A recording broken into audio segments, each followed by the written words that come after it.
మాకెందుకు మాది కాదు ఆ నినాదం గని అవగాహన లేకున్నది కొంత సమాజం రాజ్యాంగం ప్రతిఫలాలు పొందుతూ జనం అది అంటేందని అడిగే అవివేకుల దేశం జీవితాన్ని ధారపోసినాడు రమణకై అవమానాలను భవించి నిలిచెర బలమై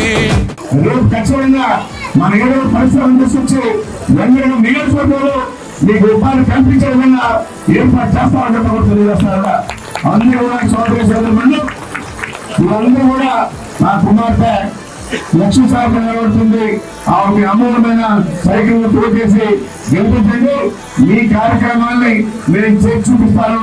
ఆయన కూడా దగ్గర పెట్టుకుని చేస్తానని చెప్పి తెలియజేస్తూ భావితరాల బతుకులు మార్చుట కొరకై అణచబడిన వాళ్ళ కొరకు పుట్టెర వెలుగై నువ్వు చదువుతున్న ఈ చదువు ఆయన రాత నువ్వు చేసుకునే ఈ నౌకరి ఆయన రాతే నువ్వు పొందే ఏ పదవైనా ఆయన భిక్షే. మనకి అన్యాయం చేశారు ఈ 5 సంవత్సరాల్లో. ఈ 5 సంవత్సరాలు ఏం అభివృద్ధి చేయకుండా ఉత్తిగా కేసులు పెట్టి మన హింసించి అంబేద్కర్ గారి స్టాచ్యూ పెడితే సరిపోదు. ఇది మీరందరూ గుర్తు పెట్టుకోండి, ఆలోచించి ఏది కరెక్టో దానికే ఓటేయండి. అంబేద్కర్ గారు కూడా కోరేది అదే, న్యాయం ఎప్పుడు జయించాలి అని. ఖచ్చితంగా సైకిల్ గుర్తుకి ఓటేసి నన్ను గెలిపియండి. ఇక్కడ ఇంకా మంచి అభివృద్ధి తీసుకొస్తానని అని హామీ ఇస్తున్నా. జై భీమ్ జనగుండె నినాదం అందరం ఒకటై గెలవాలి సమాజం. జై భీమ్ ఒక యుద్ధ నినాదం అందరి కోసం గదిపోరు ప్రవాహం.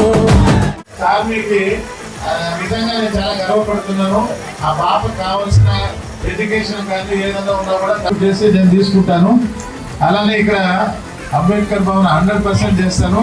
ఒకవేళ గవర్నమెంట్ నిధుల్లో మీకు ఏదైనా ఇబ్బంది అయితే తప్పనిసరి పరిస్థితిగా మేము దీన్ని స్పాన్సర్ చేసి మా ఫౌండేషన్ నుంచి నేను మీకు కట్టిస్తానని చెప్పేసి మాటిస్తున్నాను.